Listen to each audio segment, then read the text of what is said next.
it was insane because everybody in the room was singing I Refuse. And it hadn't even come out.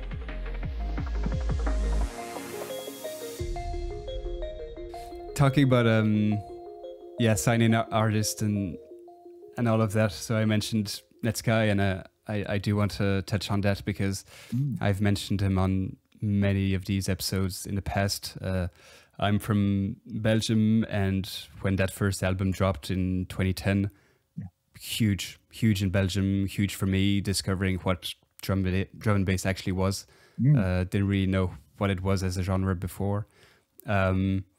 So yeah, huge impact on me and like what I'm doing today within drum and bass, largely due to that first album. Do you remember how much you remember of discovering Netsky, bringing him on board, that first album? I remember everything about it. I remember it was when Tomahawk was part of the crew. Me, Tomahawk, and Chris Goss.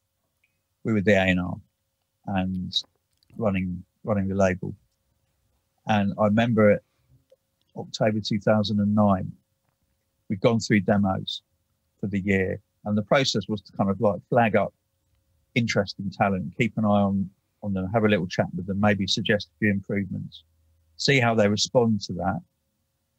If they respond well to it and they're clearly kind of building and improving, then we think about, we'd pull their tunes into the studio, and all three of us listen to them and discuss, do we want to sign this artist to this artist?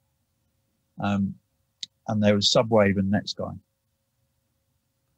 and we wanted to sign both of them. We weren't able to sign Subwave in the end, but we signed Boris, and he just had a release out on Players, and he had a release just about to come out on Spearhead, I Refuse. Yeah. So that came out after we signed him, and he came over to do a little gig at the Village Underground, probably about 400 capacity. And we literally just signed him. So he came over I think he came over to sign the contract and just get to know us a bit. And we actually didn't know what a buzz there was on him already when we signed him. And at that gig, it was insane because everybody in the room was singing I Refuse. And it hadn't even come out. Everybody was singing it. And we just knew, wow, yeah, Boris he's got a connection with people. He really has. So I remember just turning around to Chris and Tom, just saying, look, we need Boris to make an album really quickly. So I said that to Boris, and he was like, whoa. I said, look, trust me, this is the thing. We need to release it at the end of May. And you've got to deliver it by the end of March. So you've got to deliver it in sort of 3 months. That's insane. And he had a load of tunes that he'd made, which he'd sent us, some of which ended up on the album. He dug deeper because we said, look, what else have you got? And he said, oh, well, I've got these tunes, but this one particularly is really, really weird, and I don't really want to send it to you. And I was like, come on, just send it. So he sent us Ironheart. And he thought it was too strange. It is strange. He didn't want us to hear it. It's a brilliant tune. Yeah. It's out there, but it's in there at the same time. And he worked really, really hard on the first album very quickly. And because he wasn't known, he didn't have a full DJ diary. So it was at that golden point in an artist's career, and it only ever happens once, where there's a buzz, there's an anticipation that the artist hasn't got any gigs yet, which means the artist has got loads of time to be in the studio. And for for a label, that is just a dream, because normally an artist is too busy to even focus and concentrate in the studio without you constantly hassling them. But Boris just had the time, and he worked on these sketches. And I think the one that probably took the most work was the track with Darrison. Yeah, Escape. Which I recorded in my studio at home, and then sent him the vocals, and he got it together and worked. So I think Leanne Carroll's on that as well, doing backing vocals. But yeah, it was got together really, really quickly. And actually, looking back on it, that album is a classic of the genre. It really is. It is a real liquid classic. Yeah. That first album, there are some amazing moments. Let's Leave Tomorrow with Beverly Harling. That's an incredible tune for me. Boris was never that keen on that tune, but I absolutely love it. It's gorgeous. So, yeah, he came through. It was great, and that was an exciting time. And I think it is still Hospital's best-selling album ever. Oh wow, I had no idea. It's I just brought it up because it's obviously my favorite.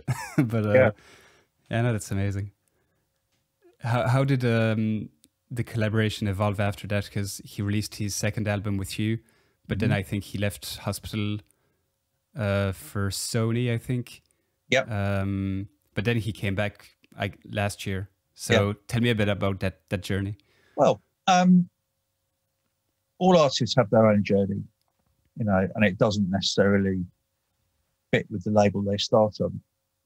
And I think because of Boris's meteoric success and his just appetite for doing something different, he didn't want to just keep doing the same.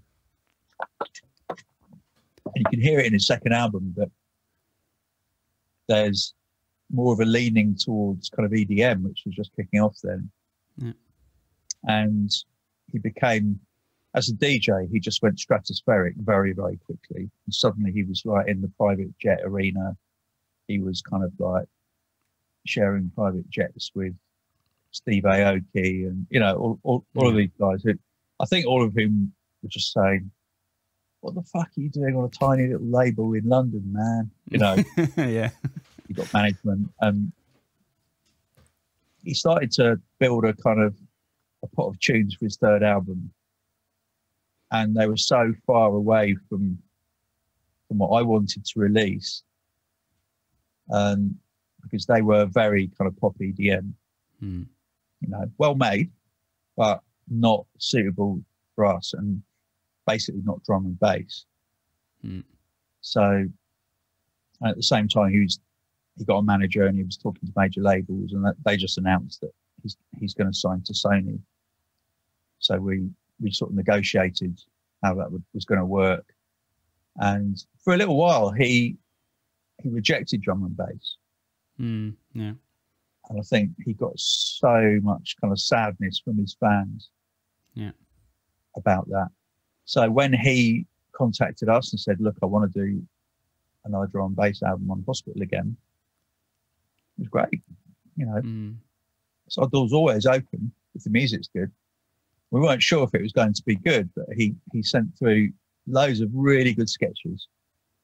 And true to his word, he put together a really, really nice drum and bass album. And we've gone through a lot of learning stages as a label. And for a little while, when our long-term artists, people like High Contrast, Come On Crooked, Netsky, when they decided they wanted to leave, we found it very difficult at first, because you assume that you're on a journey forever, and that artists are going to want to be on a journey forever as well, and you've invested everything in them and their career and their music. So it can feel almost like quite a personal thing when they say, well, I'm going to go and sign to a major or whatever. But two of those three have come back. Come On Cricket came back. Boris came back. And that wasn't us asking them to come back. We have to let people go off and do what they want to do. Yeah. And if they really enjoy that and that satisfied them, that's great. Because this is about people and it's about music. It's not about contracts and so forth. Yeah, no, if they then want to come back because they realise actually the best home for their drum and bass is hospital, that's even better. Yeah. It really is. It's very satisfying. Yeah. Yeah, because in a way he could have put out the album on Sony or like wherever. Like I don't think they would have said like no or anything. No, he could have put it out on 3Beat or BMG. I mean, I think he wanted to reconnect with his core fans. Really. Yeah, no, definitely. Yeah. Now I see what you mean. I was kind of making a parallel in my mind, like with like a football club or something, where you're like, you bring up this young talent and he's like exploding, and then he gets transferred to Barcelona or whatever, and it's like, oh wait, I thought we were doing this together or something. It's exactly like that. It really is, and we've got used to it, and we've got used to the fact that actually it's a sign of our success working with that artist that they're in demand from other labels, and from major labels. I mean, I'm personally not much of a fan of major labels, but I know that. I mean, I remember wanting to release my music on majors years ago, like in the 80s. So I know how that feels, and it's kind of something that you need to go there and try it out, see how it feels.